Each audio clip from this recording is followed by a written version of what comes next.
성부와 성자와 성령의 이름으로 말씀드립니다. 네, 오늘 주보 한번 보시겠어요? 주보 그림이 조금 독특하죠? 이 오른쪽 밑에 보시면 이 그림을 그린 사람이 우리 청년 중에 한 명인데요. 박용태 보니파스가 그린 그림이에요. 지난주에 청년의 모임을 하는데 제가 좀 성가대를 하면 어떻겠냐고 했더니 노래는 별로라고 얘기를 하면서 그림은 그릴 줄 안다고 그렇게 하더라고요. 그래서 제가 그러면 복음 성경 말씀을 읽고 그림을 하나 그려주면 주보에 이렇게 싣고 그러면 좋겠다 했더니 약속을 지켜서 이렇게 그림을 보내줬어요. 네. 그 얘기를 하면서 예수님의 긴 머리가 별로 마음에 안 들어서 짧은 머리로 본인이 생각하는 예수님을 딱 이렇게 그렸다고 하더라고요. 오늘 왔으면 좀 박수를 쳐주고 싶은데 좀 이렇게 늦게 오게 되는 것 같은데 오게 되면 꼭 칭찬해 주시고 잘 봤다 얘기해 주시고 못 그렸다 이런 얘기 하실 분 없으시겠죠? 잘 봤다고 이렇게 얘기 꼭 해주셨으면 좋겠습니다. 하느님이 주신 재능을 가지고 이렇게 세상을 향해 드러내는 일이 선교이고 하나님이 기뻐하시는 일이라고 믿습니다. 아멘. 여러분에게 맡겨주신 귀한 재능들을 가지고 사람들을 기쁘게 하고 하나님을 기쁘게 하시는 여러분이 다 되시기를 바랍니다. 오늘 아버지 집에 오신 여러분을 예수님의 이름으로 환영하고 축복합니다. 아멘. 우리 옆 사람에게 한번 인사 나누실까요? 예수님의 이름으로 축복합니다. 예수님의 이름으로 축복합니다. 네, 잘 오셨습니다. 지난주에 여성선교주의를 지내면서 차별을 없애는 능력이 바로 복음의 능력이다. 그래서 참된 교회의 표지는 차별이 없는 것이 중요하다. 그래서 우리가 하나님 나라를 이루어가는 여정 가운데는 모든 차별, 그것을 없애는 여정이다. 이렇게 말씀 나누었는데요. 오늘 이야기도 같은 의미의 이야기를 다시 우리가 읽게 됩니다. 오늘 함께 읽은 야고보에서 분명하게 야고보 사도도 이렇게 분명하게 이야기합니다. 나의 형제 여러분은 우리 주님이신 영광의 예수 그리스도를 믿고 있으니 사람들을 차별해서 대우하지 마십시오. 아멘. 아멘. 그러니까 그냥 우리가 내가 좋으면 좋다고 하고 싫으면 싫다고 대하면 안 된다는 거예요. 내가 싫더라도 내 마음이 불편하더라도 예수님을 생각해서 예수님을 믿는 사람이라면 모두 사랑해야 된다. 이런 이야기인 것입니다. 오늘 복음 성경에 등장하는 두 주인공을 좀 자세히 살펴보려고 합니다. 첫 번째 여인 누구죠? 시로페니키아, 가나안 지역을 부르는 또 다른 이름이거든요. 가나안의 출신인 여인이에요. 근데 어린 딸이 있는데 어떻게 해요? 어린 딸이 마귀에 들린 거죠. 그러니까 여러분 생각해 보세요. 지금도 어린 아이가 아프면 그 책임을 대부분 누구에게 돌려요? 부모의 책임인 것처럼 생각하잖아요. 물론 그 부모도 내 책임인 것 같고 정말 힘든데 이 여인은 그러니까 사람들이 보면 만나기 싫은 사람 중에 한 명이죠. 그런데 예수님은 어떤 분이에요? 유대인이고 사람들을 가르치는 선생님이고 그러니까 사람들이 거룩하게 생각하는 사람이라면 그 반대에 있는 사람인 거죠. 이방인이고 여자이고 게다가 딸 하나가 있는데 어린 딸이 마비 들린 사람이에요. 오늘 성경에는 제 눈에 희한한 것 중에 하나가 뭐냐면 그런 가장 힘들게 살아가는 여인을 가장 곁에서 지켜줄 사람이 누구예요? 남편인데 남편이 나타나지 않아요.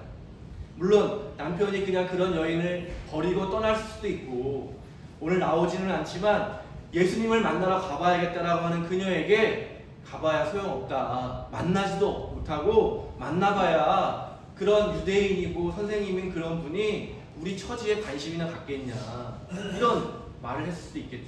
등장하지가 않습니다. 그 여인이 복음이 기쁜 소식이 전해졌죠. 유대인 중에 아주 뛰어난 분, 수많은 사람을 고쳐주신 대단한 선생님이 누구누구 집에 머물러 있다. 그녀는 예수님을 만나기 위해서 수많은 장애물이 있죠. 사람들이 말하는 것처럼 네가 그분을 만나서 그분을 부정타게 하면 어떡하겠냐. 너의 그 어린아이 딸을 그분이 고쳐주겠냐. 그녀가 예수님 앞에 나가기 위해서 생각해보면 수많은 장애물이 있었을 거 아니에요. 근데 그녀는 어떻게 했어요? 그 모든 장애물을 넘어서 예수님 앞에 나오게 된 거죠. 그러니까 예수님이 하신 말씀은 그런 상황을 설명해 주는 거예요. 지금 내가 내 자녀들, 유대인들을 돌보는 이 중요한 일을 하는데 당신이 와서 이렇게 하면 어떻게 합니까? 이거는 법도에 맞지 않는 일입니다. 그러니 그냥 돌아가십시오 라고 얘기했는데, 그녀가 그 자리에 나온 가장 큰 원동력은 뭐예요? 자녀를 포기할 수 없는 부모의 마음. 그러니 그녀가 그 자리에 그냥 아무런 생각 없이 나온 게 아니라 대단한 결심을 하고, 세상 사람들이 손가락질을 하고 모든 사람들이 반대해도 내 딸을 살릴 수만 있다면 나는 가야겠다라고 하는 그 마음이었으니까, 그런 예수님에게 뭐라고 말한 거예요? 그렇더라도 작은 부스러기 같은 은혜라도 저에게 베풀어 주십시오. 그런데 예수님이 뭐라고 말씀을 듣자마자 그렇다. 그게 바로 하느님 아버지가 이 세상을 사랑하시는 마음이다. 당신이 지금 하느님의 사랑을 온 세상에 드러냈다. 그러니 안심하고 돌아가십시오. 오늘 그녀가 예수님을 만나기 위해서 결심했을 때부터 그 고침을 받는 순간까지의 여정을 한번 잘 생각해 보시기 바랍니다. 바로 우리가 예수님이 아니었다면 그런 장애물을 넘고 또 넘고 넘어야만 지금 이 자리에 앉아있을 수밖에 없는 그런 상황입니다. 그런데 어떠세요? 예수님의 십자가를 통해서 그녀가 넘었던 모든 장애물은 사라지고 우리는 참된 길 대신 예수 그리스도를 통해서 자격이 없음에도 불구하고 누구도 그것을 탓하지 않고 신자가 되었고 하나님의 자녀가 되어서 그 구원의 기쁨을 누리고 있는 것입니다. 여러분 감사하지 않으세요? 감사합니다. 네, 별로 마음에는 그렇게 어렵게 우리가 우리의 자격을 따져서 하느님의 자녀가 되는 그 과정을 생각해 본다면 불가능에 가까운 일을 예수님이 이미 행하셨다라고 하는 사실입니다. 오늘 그녀가 누린 참 기쁨과 구원과 은혜는 하느님에게서 우리 모두가 공짜로 예수님을 통해서 받았다고 하는 이 놀라운 사실, 이 기쁜 소식을 여러분 받아들이시기를 바랍니다. 아멘. 우리가 붙들어야 될 복음이 바로 이런 내용이라는 겁니다. 제가 최근에 선배 신부님과 식사를 하는데 저한테 늘 도전을 해보라고 많이 이야기하시는 분이세요. TV 중에 나는 솔로다라는 프로그램 아세요? 아세요? 여성분들은 좀 아실 것 같은데 그 연애 프로그램에 남자하고 여자가 그 여러 명이 만나서 서로 이제 커플이 되는 과정을 촬영하는 거예요. 아주 재밌게 촬영을 하는데 이제 뭐 어떤 특집이라고 해가지고 뭐 어떤 사람들을 모아가지고 이제 연애를 하게 하는 프로그램인데 신부님이 그 프로그램을 보다가 이혼한 사람들 돌싱 특집이 있었대요. 돌싱. 그래가지고 그 얘기를 하는데 그 중에 한 출연자가 인터뷰를 막 하거든요. 그 중에 그 한 여자 출연자가 인터뷰를 하는데 눈물을 흘리면서 정말 여기서는 해명하지 않아도 되니까 어떻게 왜 이혼을 했고 뭐 이혼해서 어떻게 살고 있고 다 똑같은 처지의 사람들이니까 그렇게 하지 않고 그냥 편하게 지내는 것만으로도 너무 행복하다 이런 얘기를 하셨다는 거예요. 근데 그걸 보시면서 아 교회가 그런 사람들이 위해서 뭘 해야 되지 않을까 하면서 저에게 그런 걸 좀 해봐라 라고 하시더라고요. 내가 10년만 젊었으면 너 나이면 나는 그걸 했을 것 같은데 그래서 제가 신부님이 하세요. 저는 부천교회를 열심히 하겠습니다. 그런데 그런 것들이 필요하지 않다는 얘기가 아니고 실제로 어떤 교회들은 그런 예배를 한대요. 이혼한 분들만 와서 드릴 수 있는 예배. 눈치 보이니까 그냥 와서 그런 분들을 위해서 하는 교회. 또 찾아보니까 천주교회 어떤 교회는 크라잉 워십, 어린아이들, 아주 어린 영아 있잖아요. 어린아이들을 둔 부모들과 함께 드린 예배인데요. 울어도 되는 교회, 어린아이가 울어도 되는 예배를 만들었대요. 그랬더니 그 어린 아이를 둔 부모들이 예배드리기가 되게 눈치 보이잖아요. 애가 울기도 하고 막 그러니까 그런 사람들을 모아서 드리는 예배가 있다고 하고 잘 되고 있다고 하더라고요. 그런데 저는 그거를 넘어서 우리 부천교회는 누구도 차별받지 않는 교회, 저 사람은 저렇고 저렇고 저렇다 하는 쑥덕거림이 없는 교회, 자기의 불편한 상황을 굳이 애써 설명하고 해명하지 않아도 되는 그런 교회가 지난주에도 말씀드렸던 것처럼 참된 복음의 공동체가 아닐까. 저와 여러분이 예수님을 통해서 모든 죄를 용서받고 하느님의 자녀가 된 은혜를 누리는 이 자리에서 하느님 보시기에는 그저 똑같은 사람들이잖아요. 그런데 누가 조금 더 괜찮은 사람이고 누구는 좀 부족한 사람이고 저래서는 될 거라고 하는 그런 말들이 없는 복음의 공동체가 되기를 바랍니다. 아멘. 예수님이 그래서 말씀하신 거잖아요.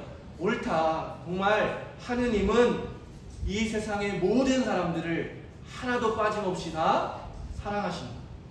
그래서 저와 여러분이 구원받게 된 거고, 오히려 그렇게 하느님이 더 필요한 사람들이 교회에 와서 자기를 해명해야 되는 그런 일이, 그런 불편함이 없는 교회가 되기를 바랍니다. 두 번째 주인공 어떤 사람입니까? 귀먹은 반벙어리라고 표현되어 있는데요. 태어날 때부터 청각 장애인입니다. 그러니까 말을 듣지 못하니까 말을 배우지 못해서 말도 잘 하지 못하는 그런 사람입니다. 태어날 때부터 장애인이라는 건 참 어려운 일인 것 같아요.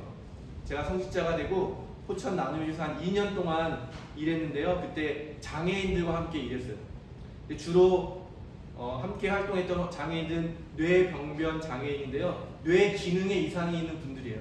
뇌가 이상하면 다양한 이제 증상들이 있는데, 어떤 분은 이렇게 시선을 잘 마주치지 못해요. 어떤 분은 손이나 어떤 몸이나 막 머리를 떨기도 하고, 이렇게 막 경련을 막 일으키기도 하고, 침을 막 휘둘리기도 하고, 말을 좀 어눌하게 해가지고 잘 알아듣지를 못하기도 하고, 그런 분들을 처음 만나는데 뭐라고 하는지도 잘 못 알아듣겠더라고요. 그러니까 어떻게 이런 분들하고 생활하고 활동해야 되나라고 하는데, 선배가 저한테 그렇게 얘기해 주더라고요. 신부님, 지나면 다 익숙해집니다. 근데 반드시 기억해야 될 한 가지가 뭐냐면, 그분들이 요청하지 않는데 먼저 도와주면 안 됩니다. 제가 불편해 보이니까 부축을 한다든지 뭐 이렇게 음료수 같은 걸 먹을 때 되게 힘들게 드세요. 그걸 뭐 제가 까준다든지 이렇게 먹여준다든지 이런 거를 그분들이 요청하기 전에 절대로 먼저 하면 안 됩니다. 그것만 잘 지키시면 잘 지낼 수 있습니다 라고 했고, 실제로 몇 개월 동안 잘 지내게 됐어요. 그러니까 처음에는 제 눈에 이상하게 이렇게 보이던 그분들의 말과 행동들이 그냥 너무나도 자연스럽게 받아들여지게 되더라고요. 그러면서 제가 그거를 잘 지키면서 그분들과 친해지게 되니까 그분들이 이제 저한테 막 부탁하더라고요. 시키더라고요. 이거 좀 까세요. 뭐 하세요? 뭐 가만히 있으면 어떻게 해요? 뭐 좀 해야지. 뭐 이렇게 하면서 눈치 없는 사람이 되더라고요. 근데 그분들의 마음이 뭐예요? 나를 도와줘야 되는, 도움이 필요한 사람을 보는 시선은 싫다는 거죠. 친구가 돼서 나를 동등하게 본다는 그것이 인정이 돼야 내가 뭘 해줘도 도와주는 게 아니라 그냥 친구로서 해준다는 거를 제가 배우게 됐습니다. 그래서 그분들이 마음을 열게 되면서 저한테 해주는 말들이 있는데요. 신부님, 저는 평생 씻을 수 없는 상처가 있습니다. 저는 신부님이 맨날 사랑하며 살자고 하는데 사랑할 자신이 없습니다 하면서 자기들이 이야기를 해주시는데요. 태어날 때부터 대부분 태어날 때부터 장애인이거든요. 그러니까 얼마나 힘들었겠어요. 근데 용기를 내서 나도 한번 사회생활을 해보자라고 마음을 먹고 집 밖을 나가면 사람들의 정말 불편한 시선들이 많다는 거예요. 불쌍하게 보는 시선.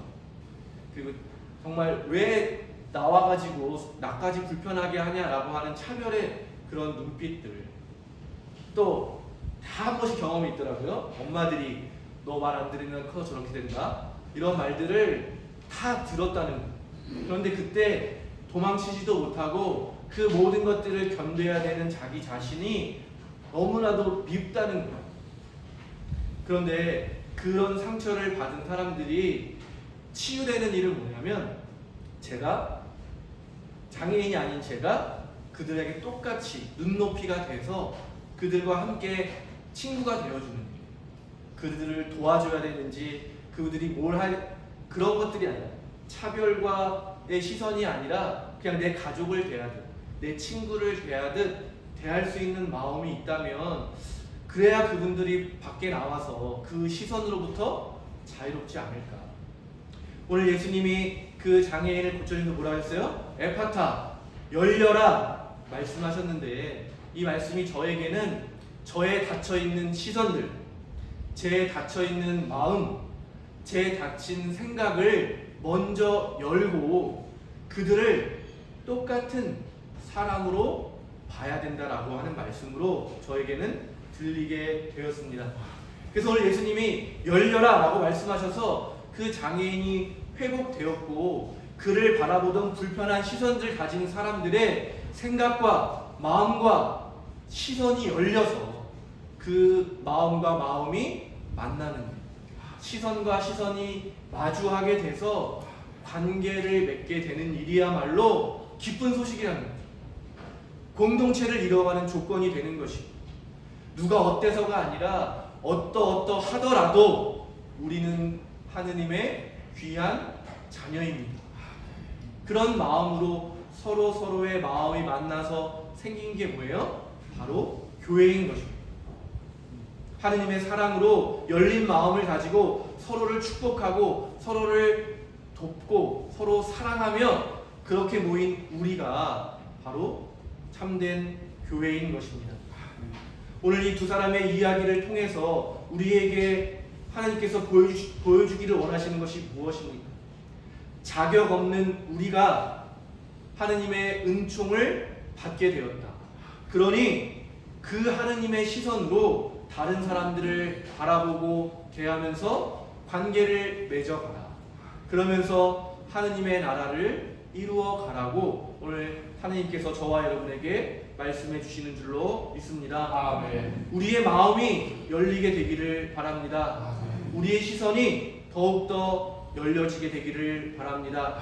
그래서 차별이 없는 교회, 사랑이 넘쳐나는 교회, 우리 부천교회가 되었으면 좋겠습니다. 귀머거리를 듣게 하시고 벙어리도 말을 하게 하시니 그분이 하신 일은 놀랍기만 하구나라며 많은 사람들이 경탄했다고 하는데요. 우리 부천교회를 보면서 많은 사람들이 그 어떤 사람도 차별하지 않는 저 부천교회, 모든 사람을 하느님의 자녀로 대하면서 서로 사랑하는 저 부천교회를 보니 하느님께서 하시는 일이 정말 놀랍기만 하구나 라고 하는 경탄을 우리 교회를 통해서 더 많은 사람들이 하게 되기를 바랍니다. 우리 부천교회가 이런 교회가 될 수 있기를 위해서 한 마음으로 기도해 주시고 그렇게 살아가 주시기를 예수님의 이름으로 축원드립니다. 아멘. 성부와 성자와 성령의 이름으로 말씀드렸습니다. 아멘.